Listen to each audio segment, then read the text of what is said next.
vous allez bien? Oui, ça va. Bonne semaine par la grâce de Dieu. Amen.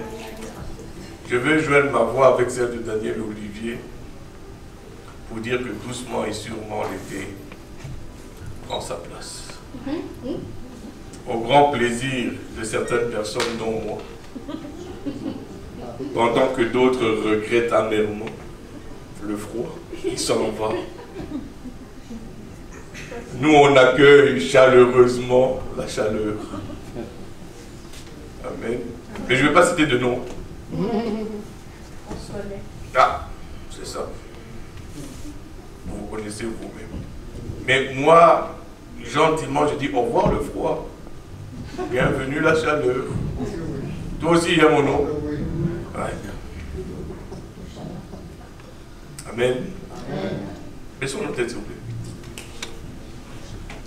Alléluia, éternel de tout-puissant, Seigneur. Papa, on est réunis en ce lieu, Seigneur, c'est pour te louer, pour te glorifier, pour recevoir, éternel, l'enseignement que tu as pour nous, Papa. Alors, je prie que nos cœurs puissent être ouverts, afin de recevoir cet enseignement que tu veux nous donner, Papa.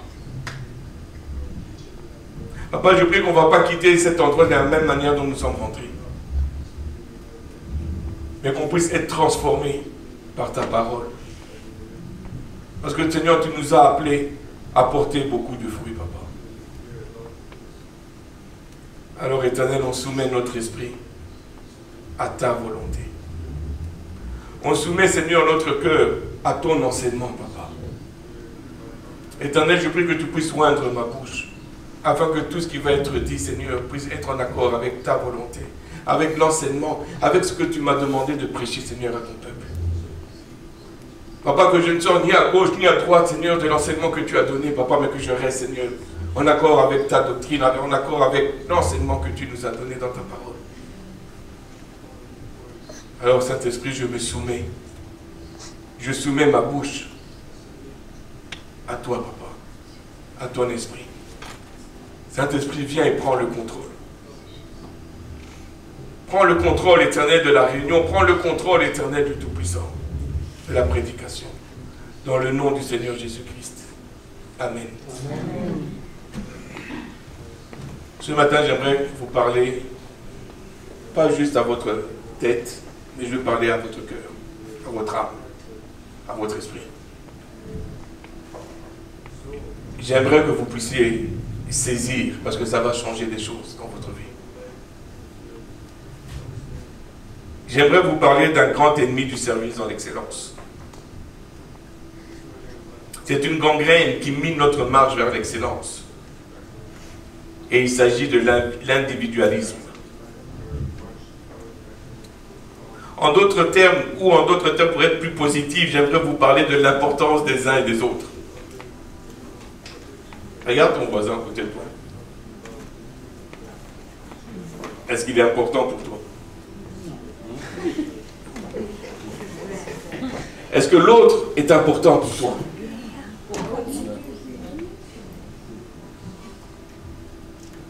Je veux vous parler de l'importance des uns des autres dans un monde qui prône l'individualisme. Et le titre de mon message, c'est « L'autre compte ». L'autre... Je viens de le dire. Merci. Oh, j'ai eu peur.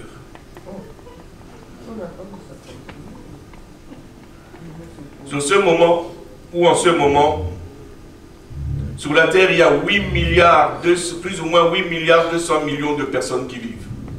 La Terre n'a jamais été aussi peuplée qu'aujourd'hui. 8 milliards, c'est énorme. Mais malgré cette population, cette grande population, l'être humain n'a jamais été aussi seul que maintenant. Nous sommes les seuls à vivre en étant ermites au milieu d'une population. Très souvent, les ermites se retiraient de la population pour aller vivre loin de la population. Nous, on arrive à être ermites dans la population. Il y a un problème quelque part. il y a un gros problème quelque part. Amen. L'individualisme aujourd'hui fait partie de nos mœurs et gagne de plus en plus de terrain dans la société. En fait, l'individualisme, je vais prendre le temps de bien lire. L'individualisme est une primauté de l'identité personnelle par rapport à l'identité collective. Amen. Amen.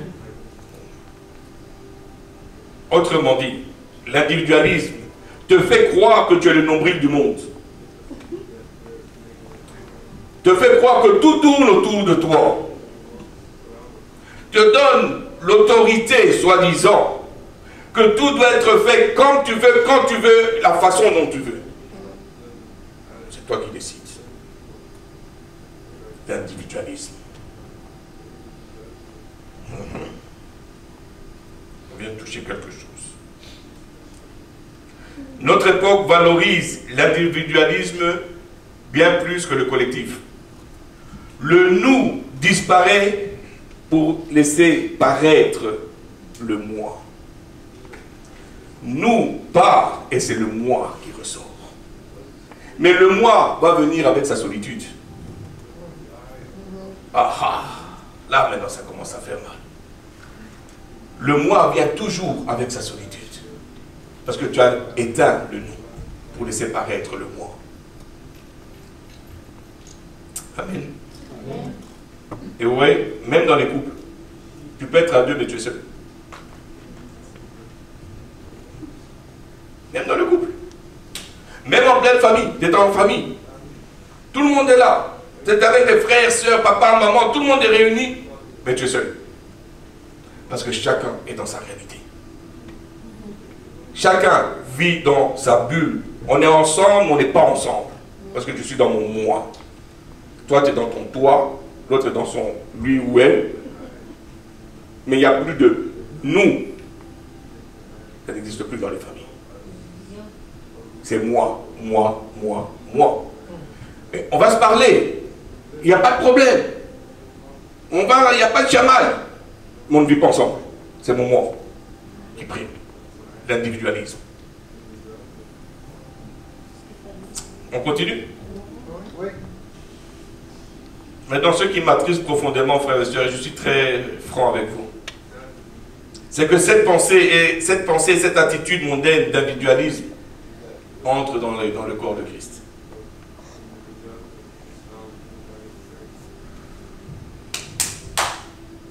Dans l'église, on trouve des personnes entourées de frères et sœurs, mais qui sont seuls.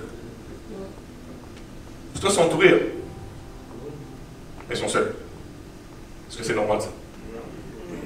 Dans l'église, dans le peuple, dans la famille de Christ. Tu es avec des frères et sœurs, mais tu es seul. Parce que ça c'est normal. Oui, je pense que dans notre marche avec le Seigneur Jésus-Christ, nous avons oublié que les autres étaient très importants.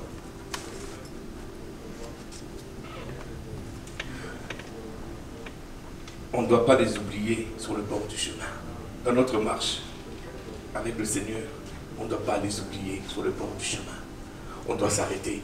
J'aimerais qu'on aille dans Philippiens 2, 4, verset, la parole vivante, la version parole vivante. Ne pensez pas seulement à vos intérêts personnels ou à l'avantage que vous pouvez tirer des autres. Désirez au contraire le bien de votre prochain et prenez ses progrès à cœur. Ouf. Ouf. Allons dans la version Louis II, toujours le même verset.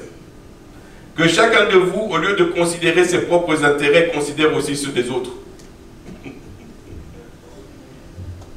Est-ce qu'on le fait? Est-ce qu'on s'arrête pour regarder l'intérêt de l'autre? Même dans le couple. Est-ce qu'on s'arrête pour savoir quel est l'intérêt de ma femme, quel est l'intérêt de mon mari avant mon intérêt? Est-ce qu'on s'arrête? Est-ce qu'on prend ce temps-là? On dit, Seigneur, je veux te suivre. Il dit, oui, d'accord, mais prends soin d'abord de ton mari, de ta femme. Considère son intérêt. Parce que comment tu peux considérer mon intérêt à moi si tu ne considères pas l'intérêt de l'autre? Moi, tu ne me vois pas, tu veux considérer mon intérêt. Mais celui que tu vois, tu ne veux pas considérer son intérêt.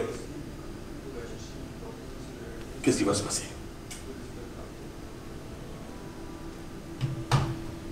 Amen. Je comprends l'intérêt des frères et sœurs. Je comprends l'intérêt. Oui, l'expression les uns les autres se trouve une centaine de fois dans la parole de Dieu. C'est pour montrer à quel point le Seigneur donne l'importance aux uns aux autres. Une centaine de fois. C'est là. Les uns les autres.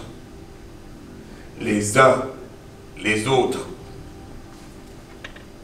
Mais pourtant, malgré le nombre de fois que cette expression se retrouve dans la parole, aujourd'hui, dans l'Église, cette même expression est devenue une expression platonique. Même le mot frère, sœur, c'est devenu platonique. Est-ce que réellement je suis ton frère? Toi qui m'appelles frère, est-ce que je suis vraiment ton frère? Dans ton cœur, est-ce que je suis vraiment ton frère? Ou bien c'est juste dans ta bouche? Juste pour paraître spirituel.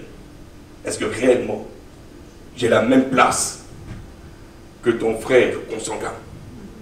Toi qui m'appelles frère. Dis-moi. Est-ce que j'ai vraiment la même place? Toi qui m'appelles frère, toi qui m'appelles sœur. Est-ce que j'ai vraiment la même place que ta sœur? Ou c'est juste dans la bouche? Est-ce que l'autre est important? Alors cette expression est devenue platonique, vide de sens et d'honnêteté. Cette expression a une valeur uniquement quand j'ai besoin de l'autre. Tu es ma sœur de réseau. Tu es mon frère de réseau. On n'est pas sœur de réseau ministériel, on a une relation ministérielle de réseau. Si je n'ai pas besoin de toi, ne me dérange pas. C'est ce qu'on fait. Combien s'arrêtent prendre le téléphone pour demander à l'autre comment ça va? Bonjour ma soeur, bonjour mon frère, comment vas-tu? Juste s'arrêter pour savoir comment tu vas. Combien? Combien? On a 7 jours. Combien de fois on s'est arrêté? 10 minutes pour savoir comment l'autre va. Même quand on se rencontre, combien de fois on s'est arrêté pour dire sincèrement, est-ce que tu vas bien? Je m'intéresse réellement à toi, comment tu vas? Est-ce qu'on le fait?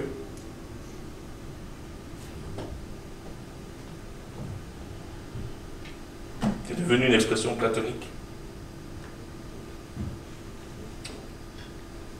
Aujourd'hui, les personnes sont remplies d'une arrogance et d'un mépris envers les autres. Ils pensent être le centre du monde. C'est pour ça qu'ils sont remplis de mépris, d'orgueil.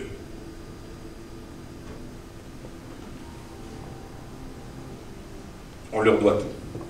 Parce qu'ils sont le centre du monde. Vous savez, je regardais les nouvelles. Vous avez entendu qu'il y a une loi qui va sortir. Hein? Pas de cellulaire à l'école. Il faut que vous voyez les professeurs.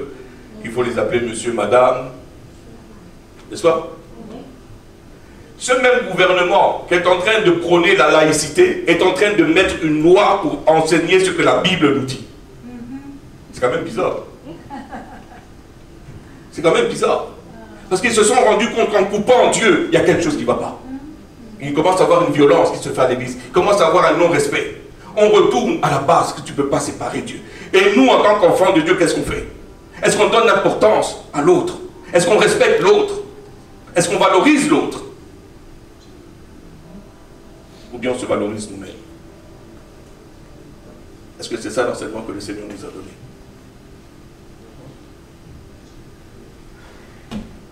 Amen. Amen. Vous êtes... Vous êtes avec moi? Oui. Non, tu es d'accord avec moi? Toujours. Amen. En cours de route, nous avons oublié que nous formons un seul corps et dont nous en sommes les membres. Vous savez ça? Non, hein? Vous ne savez pas? On est un seul corps. Et chacun est un membre. On ne sait pas ça. On le sait ici. N'est-ce pas? On connaît même le verset. On peut même le réciter. On va dans Romains 12:5.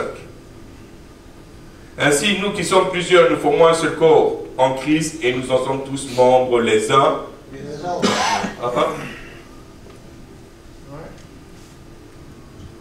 Bien-aimés, avons-nous été aussi séduits par l'individualisme au point d'oublier l'enseignement du Seigneur sur l'importance de l'autre, l'importance de son corps? Retournons à l'enseignement du Seigneur Jésus en ce qui concerne les uns les autres et saisissons les vérités et la profondeur et nous pourrons jouir des bénédictions qui en découlent. Si le Seigneur nous demande ça encore et encore, encore et encore une centaine de fois, on dit faites-le, faites-le, parce qu'il y a une bénédiction qui attend. Et il veut qu'on ait cette bénédiction. Amen. Il veut, parce que elle a été faite pour nous. Mais il faut avoir ça, l'importance des autres. Pour saisir les vérités de l'importance des autres, on doit d'abord comprendre le message biblique. Il y a deux dimensions dans le message biblique. Il y a la dimension verticale et la dimension horizontale. N'est-ce pas? Bon. La relation verticale, c'est ma relation. La dimension verticale, pardon, c'est ma relation avec Dieu, comme on l'a déjà expliqué. Et la dimension horizontale, c'est ma relation avec les autres. Les deux sont extrêmement et intimement liés. Il n'y a pas moyen de les séparer. Ça vient ensemble. Parce que dès que tu sépares, ce n'est plus la croix que tu as. Donc, la croix est inséparable. C'est les deux ensemble. Aha. On a facile dans notre relation verticale. Dieu a tout fait pour moi. Il a envoyé son fils mourir à la croix. Il est ressuscité. Il m'a pardonné. Il m'a aimé. Il prépare une place pour moi au paradis. Ah mais j'ai tout. Et même là, même quand je boite, il me pardonne encore. Même maintenant. C'est facile. On aime cette relation-là.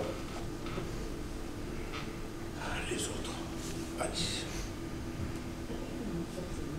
On a mal de vivre dans la dimension horizontale avec les autres. On a du mal. Parce que cela nous demande du travail. Cela nous demande de pardonner. La même grâce que tu as reçue, que tu jouis et que tu es content de l'avoir reçue, il te dit, bon maintenant, il faut que tu la donnes. Tu dis, non, c'est à moi. Il dit, non, plus tu donnes, plus moi je te donne. Ce que j'ai, je garde. On a du mal. On a du mal. On rigole, mais c'est une réalité.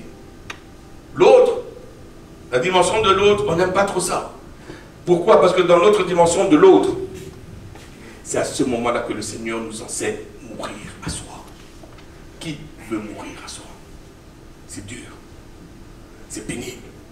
Mais c'est le moyen que le Seigneur utilise pour mourir à soi. Et une des choses qu'on me disait avant, que je ne comprenais pas, on dit le mariage est une bonne école. Parce que tu apprends à mourir à toi-même. Je dis, yeah, right. Tu racontes des histoires, mon homme. Il dit, un jour tu comprendras. Aujourd'hui, je comprends. Et c'est vrai. Mourir à soi, ce n'est pas toujours agréable, mais le résultat est agréable. L'autre, on a besoin de l'autre pour grandir dans les voies de l'Éternel. Amen. Plusieurs parmi nous vivons dans l'individualisme. Je vais y arriver avec ce mot. Plusieurs parmi nous vivons dans l'individualisme. Vous savez ça? Non.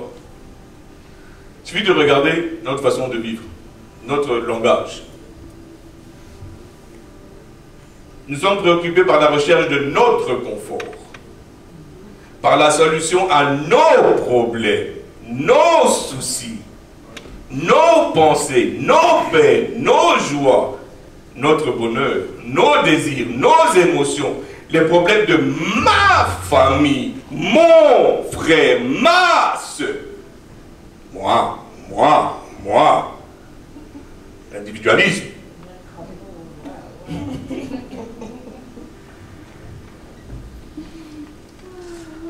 Quand on regarde tout ça, ce que je viens de dire, Tout tourne autour de moi, n'est-ce pas? Tout. C'est moi. Et à ce moment-là, les autres ont une moindre importance. On ne regarde pas les autres.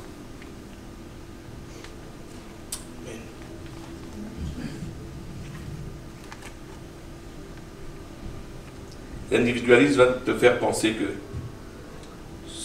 ce que tu vis est plus grand que ce que l'autre vit. Il n'y a personne qui vit des choses plus que moi. Ma douleur est plus grande que la douleur des autres. Ma joie est plus grande que la joie des autres. Ma joie, mon bonheur est sincère, plus sincère comparé au bonheur des autres. Ce que je vis est toujours plus grand que ce que les autres vivent. Parce que c'est moi. Personne ne peut vivre ce que moi je ressens. C'est le moi qui revient. Amen. Et chacun d'entre nous agit de cette manière-là. Et qu'est-ce qui va se passer? On va se retrouver seul. Parce que plus finalement, personne ne peut comprendre pourquoi est-ce que je veux partager avec l'autre. Et puisque je comprends personne, je ne le comprends pas. Pourquoi est-ce que je veux m'intéresser à elle? Parce que je ne la comprends pas pareil, ou je ne le comprends pas. Donc chacun vit ses émotions, chacun vit ses affaires, et on rentre dans l'individualisme même au sein de la parole de l'Église. Amen. Bien aimé, un membre doit être attaché au corps pour en faire partie, n'est-ce pas? De la même manière, nous avons besoin des autres pour faire partie du corps de Christ. Mon bras, s'il est enlevé, est-ce qu'il fait partie encore de mon corps? Mais ce même bras, si on le rattache, il va faire partie de mon corps. Si on fait partie du corps de Christ, l'individualisme va te faire couper. Est-ce que tu vas encore faire partie du corps de Christ? Il y a un problème. Il y a un problème. Vous voyez, le Nouveau Testament nous dit clairement de marcher dans l'amour, dans la sagesse, dans la compassion, dans le pardon, dans la lumière, dans la joie, d'aimer les autres. En d'autres termes, le Nouveau Testament nous demande de marcher comme Christ, n'est-ce pas? Colossiens 2,6 nous dit ainsi donc, comme vous avez reçu le Seigneur Jésus-Christ, marchez en lui. Mais si je vis dans l'individualisme, comment est-ce que je peux mettre ça en œuvre? Dites-moi. Parce que j'aimerais comprendre. Si je vis dans l'individualisme, comment est-ce que je peux marcher comme Christ a marché? Sans les autres. Dites-moi. On va me dire, ouais, mais je prie beaucoup. Je lis la parole. D'accord. Tu es rempli de connaissances. C'est bien. Les pharisiens avaient plus de connaissances que toi. Plus de connaissances que moi. Mais ils ne marchaient pas comme Jésus. Ils étaient dans l'individualisme. C'était notre groupe à nous. On est supérieur aux autres. Est-ce que tu es conscient que l'autre est important? Amen. Amen.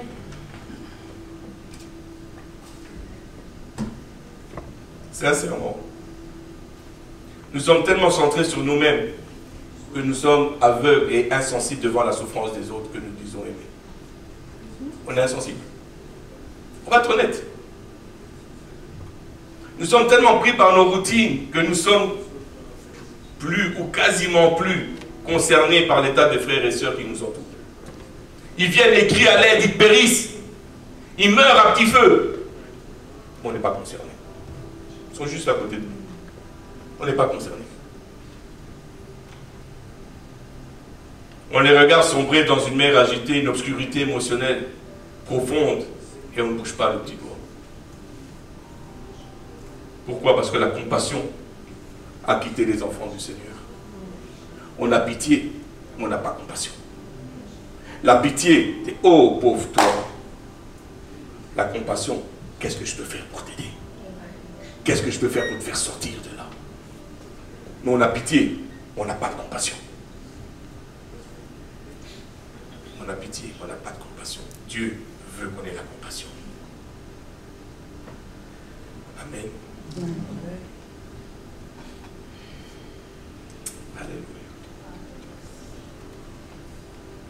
Ce qui est triste, c'est qu'à plusieurs occasions, nous avons eu l'opportunité d'être la réponse de Dieu à la prière des autres, en étant là pour eux. Mais nous avons refusé volontairement et consciemment d'être la réponse de Dieu dans la vie des autres. Ça fait mal. Je suis fatigué. Ça ne me tente pas. J'ai tel problème. Plein de choses qui vont nous empêcher. On va dire non à Dieu. Mais Seigneur, je prie, je jeûne, utilise-moi. Le Seigneur dit, mais je veux t'utiliser. Mais mets-toi à ma disposition. Juste dis oui. Une fois, dis oui et tu vas voir. Juste une fois.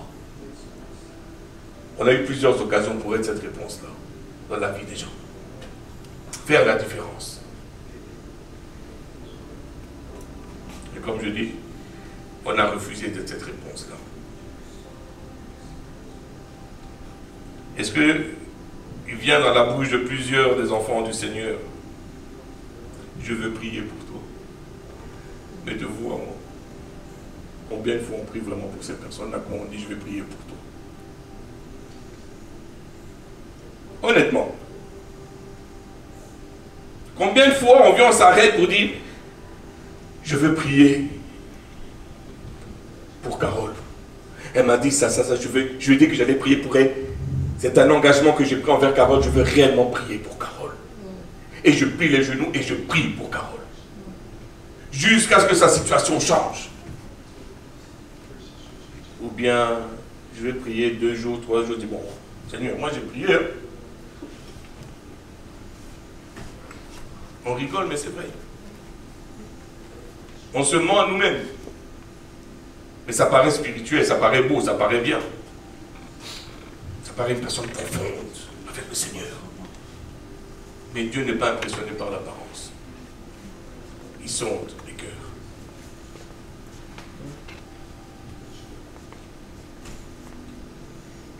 Plusieurs personnes ne s'intéressent à ce qui se passe dans la vie des autres.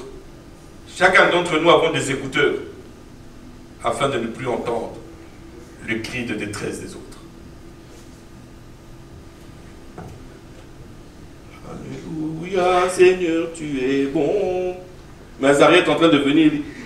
J'ai besoin d'aide, aidez-moi. Oh Seigneur, tu es bon. Et plus Azaria crie, plus moi aussi je chante fort. Et j'ignore le cri de détresse de mon frère. Si Jésus avait ignoré le cri de détresse qu'on lui donnait, est-ce qu'on serait sauvé aujourd'hui, frères et sœurs? Est-ce qu'on serait sauvé aujourd'hui? Si lui aussi avait mis des bouchons et dit, oh Père, je te loue, je te rends grâce, Père, pour ce que tu as fait. Et nous, Jésus. Et plus on crie Jésus, et plus lui aussi il rend gloire à son Père et il nous ignore. Est-ce qu'on serait sauvé aujourd'hui? Pourtant, c'est ce qu'on fait aux autres. On les ignore pour notre confort.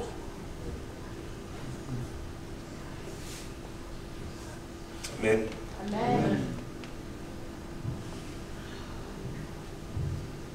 On ne voit même pas que l'autre sombre dans un tourbillon qui l'emporte au loin. On ne voit pas que l'autre est fatigué. On lui demande, donne-moi encore. Au lieu d'être le soutien, de lui dire, comment est-ce que je peux t'aider? Non, donne encore, tu es capable. Pendant que toi, tu es assis. Donne. Sois le soutien. Va supporter ton frère, ta soeur. Elle a besoin d'aide, il a besoin d'aide. Tends-lui la main. Au moins une fois, tends-lui la main.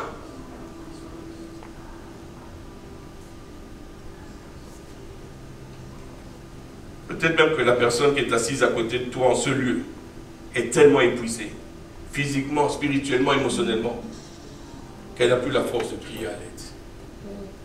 Est-ce que tu vois les signes qu'elle te donne? Est-ce que tu vois les signes sur son visage? Est-ce que tu vois les signes sur son corps? Est-ce que tu vois les signes qu'elle te donne pour te dire, aide-moi, à l'aide, j'ai besoin d'aide? Est-ce que tu vois ces signes-là? Ou tu es dans ton moi? je suis le nombril du monde.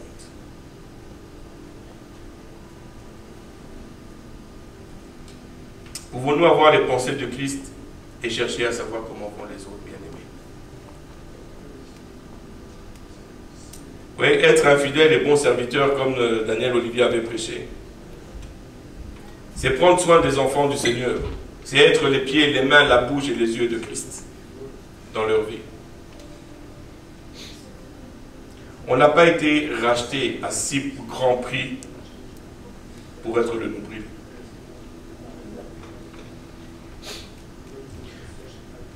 On ne peut pas nourrir le nombril qui est nous. Il y a plus grand que nous.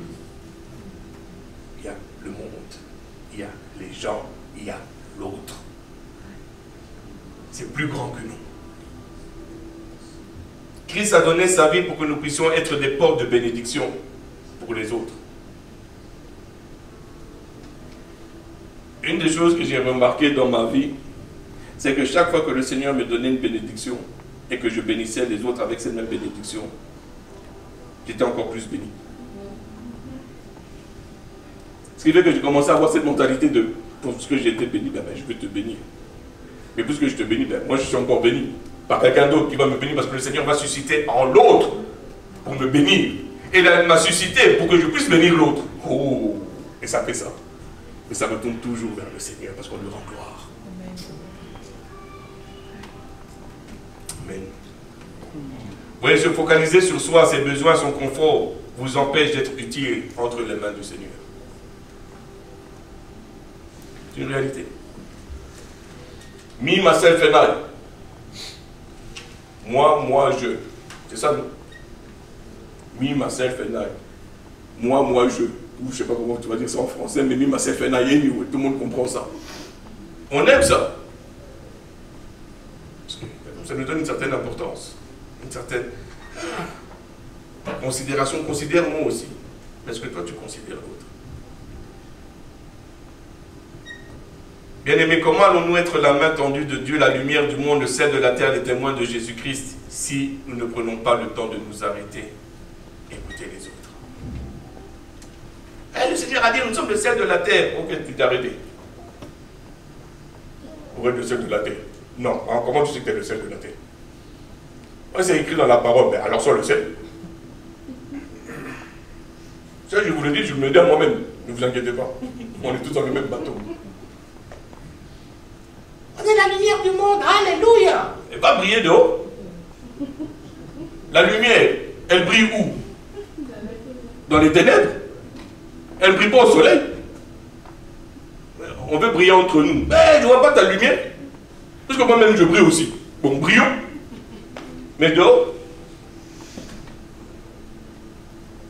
Dehors. On est appelé à briller dehors. Pas entre quatre murs seulement, mais dehors.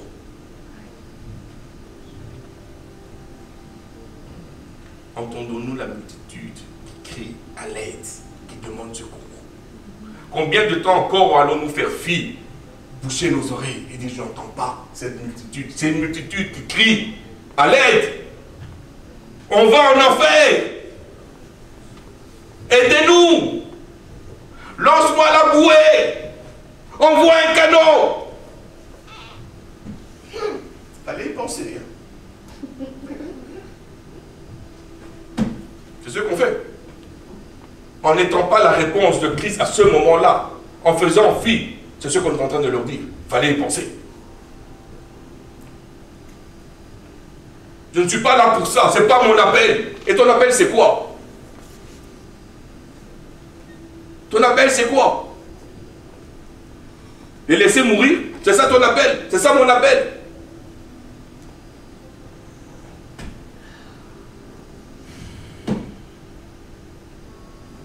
Est-ce qu'on entend les soupirs de ceux qui sont proches de nous comme un cri de détresse?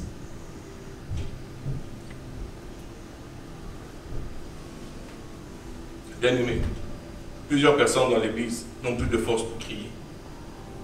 Personne n'a entendu leur cri à l'aide. Ça fait des années qu'ils crient, mais personne n'a entendu leur cri à l'aide. Ils sont découragés, elles se laissent couler. Et doucement, elles abandonnent la foi. doucement. Et au lieu d'aller les récupérer, on les pointe du doigt encore. Les gens qui sont dans le monde, ils ont perdu espoir. Et ils vont jusqu'au suicide. Où se trouve l'Église pour ces personnes? Où se trouve l'Église qui va s'oublier juste un tout petit peu afin d'aimer l'autre et lui tendre la main? Juste s'oublier un peu pour poser son regard sur l'autre qui a besoin d'aide et lui tendre la main pour lui dire viens, monte sur le bateau avec moi. Monte. Qui va le faire? Avec quoi on va nettoyer le sang qui demande justice? Parce que les gens se sont suicidés parce qu'on a dit non. Avec quoi on va nettoyer ce sang-là? Dites-moi. Ce sang crie justice. Le Seigneur l'entend. Justice! Avec quoi on va nettoyer ça? Avec quoi? Parce qu'on a fait fi. On n'a pas voulu y aller. On ne s'est pas arrêté pour tendre la main une fois de plus.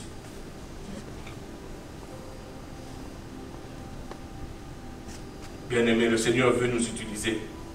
Mais pour ça, on doit aimer les autres. On doit aimer les âmes. On n'a pas le choix. On doit aimer les âmes. N'oublions pas, on forme un seul peuple. Est-ce que nous sommes conscients que nous avons besoin de l'autre et que nous n'avons pas été créés pour être indépendants? On a été créés pour être interdépendants l'un de l'autre et dépendants de Dieu. Amen. Mais on n'a pas été créés pour être indépendants. C'est faux. Celui qui va prêcher, ça c'est de l'individualisme qui va prêcher. Tu peux être indépendant. Non, tu n'as pas été créé pour être indépendant. Tu as besoin de l'un et de l'autre. On a besoin. Toujours. Nous, on dépend de Dieu.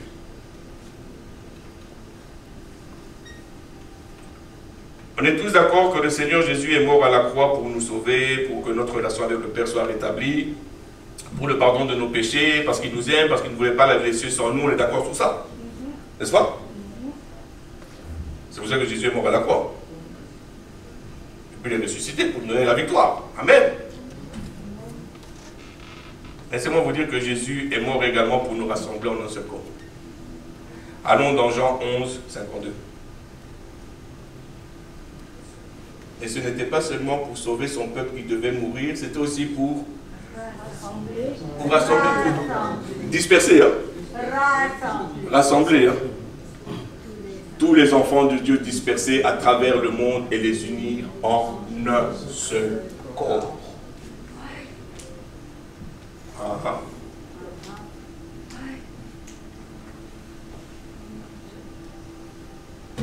Le Seigneur Jésus est mort à la croix pour que nous puissions faire un seul peuple. Ce qui veut dire que les autres sont importants. Sans les autres, on ne peut pas être un peuple. Seul, je ne suis pas un peuple. Si je veux faire partie du peuple de Dieu, j'ai besoin des autres. Donc on arrête de vivre sans les autres. Ce n'est pas ce que Dieu veut de nous. Il veut qu'on soit dans son peuple. Il veut qu'on fasse partie de son peuple. Il veut qu'on fasse partie de son corps. Un corps est uni. Fonctionne ensemble. Mon pied ne veut pas dire moi je coupe parce que je vais aller de l'autre côté. Si on le coupe, il va aller nulle part. Mais assemblé au corps, ensemble, on va aller quelque part. Et trop souvent, on veut faire seul ce que le corps doit faire. Et quand on n'y arrive pas, on se plaint. Dieu, tu ne m'écoutes pas. Il dit, mais est-ce que tu n'es pas fait pour ça? C'est le corps qui est fait pour ça, pas un membre. Mais c'est le corps. Retourne au corps et ensemble, vous allez pouvoir accomplir des exploits pour moi. Amen. Amen. Aujourd'hui, vous êtes avec moi? Oui. Aujourd'hui, les autres ont été remplacés par les téléphones, les réseaux sociaux, que sur les gens qui y a autour d'eux. Les gens passent plus de temps dans le monde virtuel que dans le monde réel. N'est-ce pas, Béla?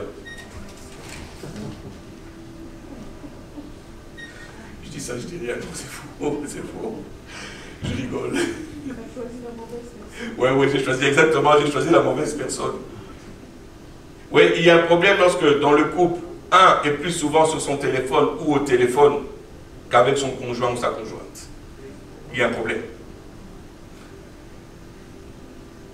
Et ça, je vous assure que c'est un problème en devenir. Il y aura un moment donné où ça ne va plus fonctionner. Pourquoi? Parce que le message que tu donnes à l'autre, c'est qu'elle passe en deuxième, troisième position, au lieu d'être la première position. Et ça, il n'y a pas plus insultant que ça pour l'autre. Ouh, je suis là, so what? Je suis occupé. Je suis occupé. Et il y a un problème. Il y a un problème. Il faut équilibrer les affaires. L'autre est plus important que ton téléphone et les réseaux sociaux.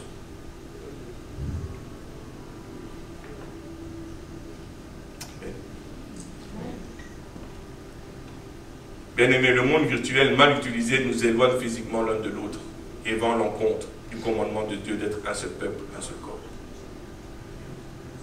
Les réseaux sociaux, la technologie d'aujourd'hui n'a jamais autant éloigné les gens que ce qu'on vit maintenant.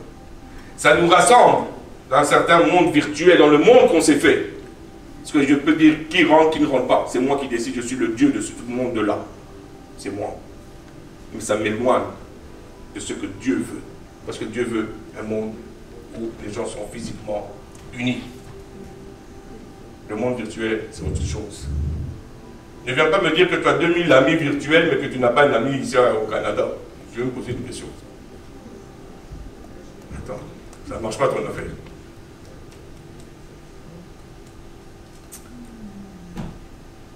J'aimerais prendre juste. On prenne conscience. On prenne conscience que nous sommes en pleine guerre. Et on a un ennemi commun. Et notre survie dans cette guerre dépend, oui, du Seigneur et de sa grâce, mais également des frères et sœurs. On est tellement confortable qu'on a oublié que nous sommes en guerre. On est devenu paresseux. Tellement on est confortable dans cette guerre-là.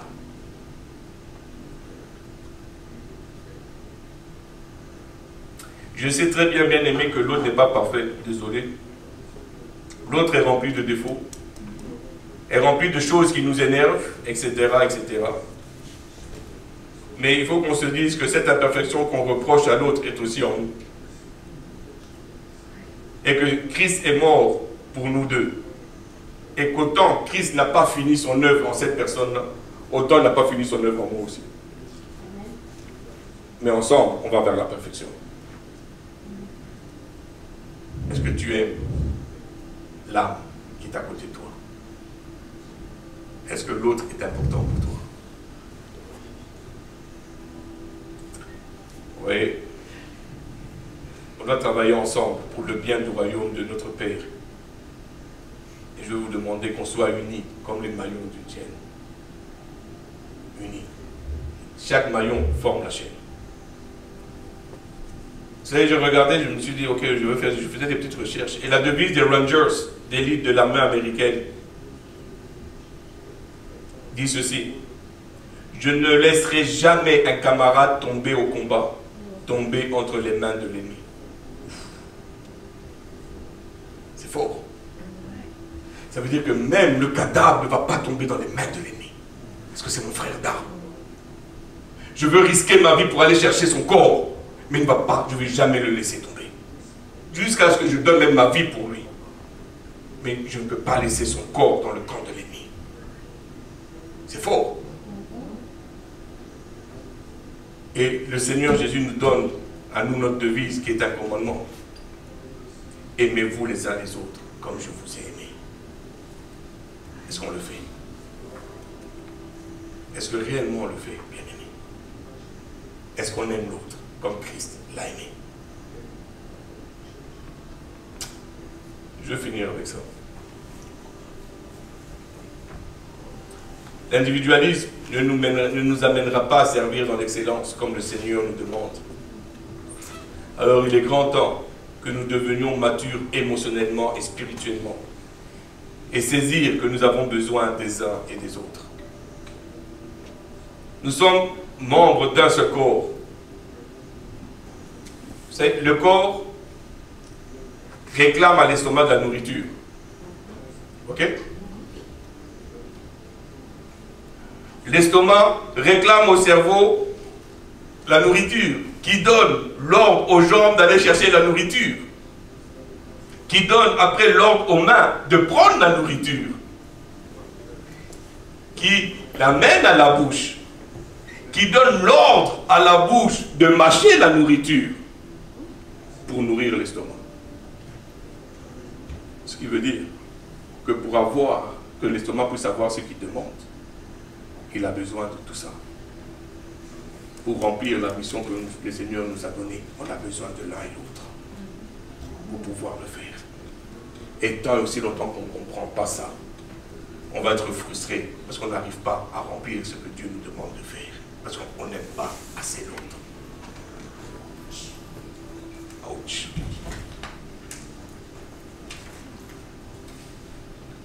Vous voyez? Tout ça fonctionne ensemble, la bouche, les bras, les pieds, tout ça fonctionne ensemble pour satisfaire les désirs du corps. Et si nous sommes le corps de Christ, alors on doit travailler en harmonie pour le bien du corps. C'est ensemble que nous allons vaincre notre ennemi pour que le roi soit glorifié dans cette génération. Bien-aimés, nous avons besoin des autres pour marcher en communauté, pour veiller sur nous, que cela soit par la prière, par les conseils. On a besoin des autres. On a besoin de leurs paroles d'encouragement. Pour effectuer ce que le Seigneur nous demande de faire, on a besoin des autres. Et dans les difficultés que la vie met devant nous, leur soutien réchauffe nos âmes. Je prie que vous puissiez et qu'on puisse tous quitter l'individualisme pour rentrer dans le collectif. On a besoin des uns des autres. Et qu'on soit vrai. Qu'on prenne le temps de s'arrêter pour savoir comment va l'autre.